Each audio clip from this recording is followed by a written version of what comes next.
I never thought I'd be the guy writing something like this, but here I am. It feels surreal. And yet, when I look back, I realize there were signs I ignored. Even so, nothing could have prepared me for what I heard. My wife, Kate, and I have been married for 7 years. We're both in our mid-30s, and we have a good life, a nice house in a good neighborhood. I run a successful construction company, and she works in pharmaceutical sales, making a decent amount with plenty of travel. It's easy to think everything is perfect when you look at us from the outside, but it wasn't always like that.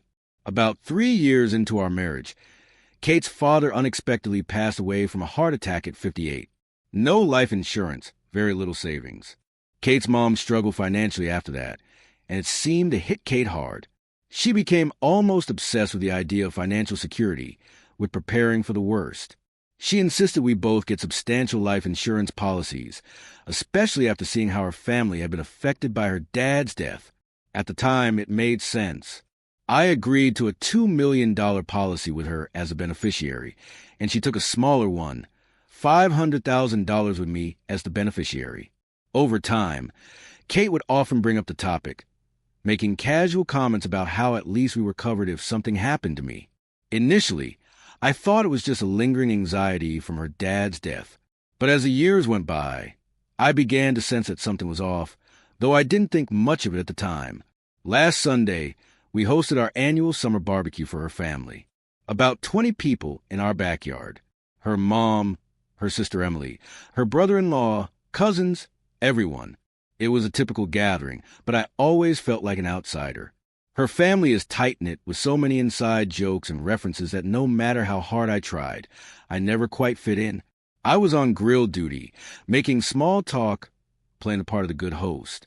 At one point, we ran low on ice, so I headed inside to grab some from the garage. To get there, I had to walk through the kitchen. As I passed by, I overheard Emily's voice. "Must be exhausting keeping up the act all the time," she said. Kate's response caught me off guard. "You get used to it," she replied, sounding different, colder, sharper. "Besides, it's not forever. When he dies, you'll finally be free and rich." I froze in place, trying to process what I had just heard. Kate laughed, and I could hear Emily laughing, too. "The policy's worth more than he is," Kate added, still laughing. I stood there frozen. I couldn't believe what I was hearing. My wife of 7 years casually discussing my death as though it were a financial transaction, her ticket to a better life.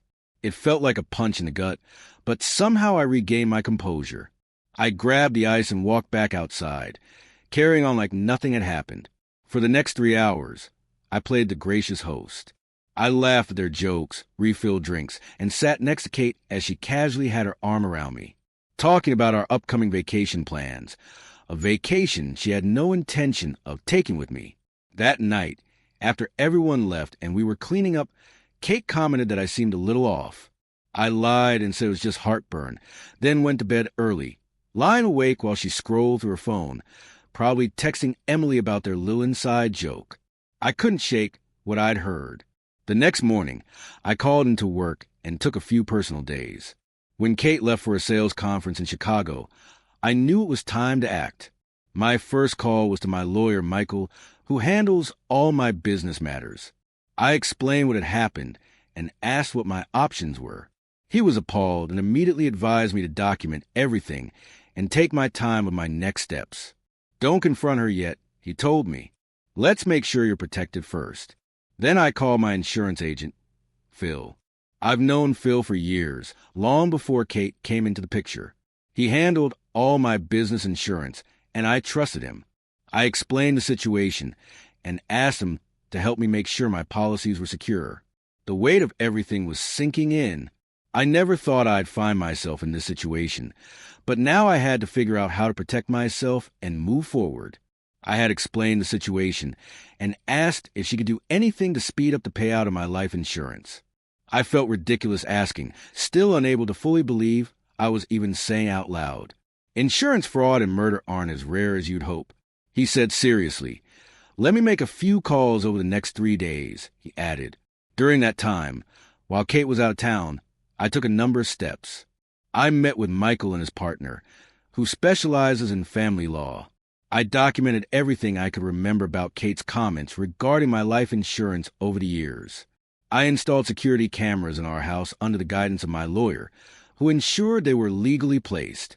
I had the IT guy from my company check my food, drinks, and personal care products for any unusual substances. I moved half of our joint assets to a secure account, which my lawyer confirmed was legal in our state. I filed to change my life insurance beneficiary from Kate to a trust controlled by my parents. I also contacted the insurance company's fraud department, which surprisingly took my case seriously. They had already flagged multiple inquiries from Kate over the years about the policy's payout conditions, how long investigations took for accidental deaths, and whether any investigations took place in those cases. Seemingly innocent questions, but together they raised alarms. By Wednesday evening, everything was in place. Kate would be home on Thursday afternoon. The morning of Thursday, 2 letters arrived at our house. One from my lawyer outlining divorce proceedings, and another from the insurance company notifying her that the policy had been changed and that an investigation into potential fraud was underway. I wasn't home when she received them. I had moved most of my important belongings to a rental property I own across town. Kate had never shown any interest in the boring business details of my company's real estate holdings. Around 4 p.m. the text started. WTF for these letters. Call me immediately. This isn't funny. You can't just change our policy without discussing it. I know you're reading these. I didn't respond. Then her mother started calling. First my cell, which I ignored, then my office. My assistant, who knew the basics of the situation, politely informed her that I was unavailable. According to my assistant, her mom was alternating between rage and tears, claiming there had been a terrible misunderstanding, and I needed to call Kate right away. By evening, Kate's tone had shifted completely. Babe, I don't know what you think you heard, but it was just stupid sister talk. Emily and I make dark jokes sometimes. It doesn't mean anything. Please come home so we can talk about this. You're scaring me. Her mom called 17 times that night. At 10 p.m., I texted her. Margaret, there's nothing to discuss. I heard what I heard. Please respect my decision. She responded immediately. You're tearing this family apart over a stupid joke. Kate loves you. She would never hurt you. I didn't reply. The next day, Friday, Kate showed up at my office. My assistant intercepted her in the lobby and politely, but firmly informed her I wasn't available.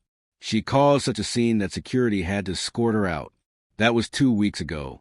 Since then, she has cycled through a full range of reactions, anger, pleading, gaslighting, threats, and now it seems she's deployed her entire family, including her mother, to try and get me to talk to her.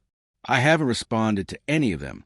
All communication now goes through my lawyer. The divorce is moving forward and the insurance company is continuing their investigation into her inquiries about the policy. Emily sent me a long email claiming they were just joking, and I was destroying Kate's life over nothing. I forwarded it to my lawyer without replying. Kate's mom has been the most persistent. The calls eventually stopped, but yesterday she showed up at my job site. I was inspecting a new development when I saw her looking completely out of place, standing among the construction equipment in her country club casual outfit. She told me she's not sleeping, she's not eating, as if that should matter to me. She said, "Whatever you thought you heard, you're wrong. My daughter loves you." I looked at this woman who raised a daughter capable of laughing about her husband's death and felt nothing but pity. Margaret, your daughter told her sister that my life insurance policy is worth more than I am, that when I die, she'll finally be free. There's no misinterpreting that. She insisted it was just dark humor. You know how girls talk. I replied, "No, I don't think wives usually joke about looking forward to their husband's death." I asked her to leave my work site. She tried to say more, but one of my crew chiefs had already called security. As she was being escorted to her car, she called me back. "You made one mistake. Are you really throwing away 7 years over one stupid comment?" But that's the thing. It wasn't just one comment. It was a glimpse behind the curtain at who my wife really is. Someone who sees me as a meal ticket, alive or dead. Someone who laughs about my death with her sister, like they're discussing a future vacation. I keep asking myself if I'm overreacting. Then I remember the cold, casual way she said, "The policy's worth more than he is." And I know I'm not. The divorce should be finalized in a few months. Kate has finally stopped trying to contact me directly and has hired her own lawyer. My business is doing well, and I'm looking at houses in a different neighborhood. I'm sharing all of this because I still sometimes doubt myself. Was it just a joke like they all insist? Am I throwing away a 7-year marriage over a single overheard conversation? Then I remember how easily I played the role of the oblivious husband, serving burgers at that barbecue, and making small talk with people who were laughing behind my back. And I realized Kate wasn't the only one who'd been acting during our marriage.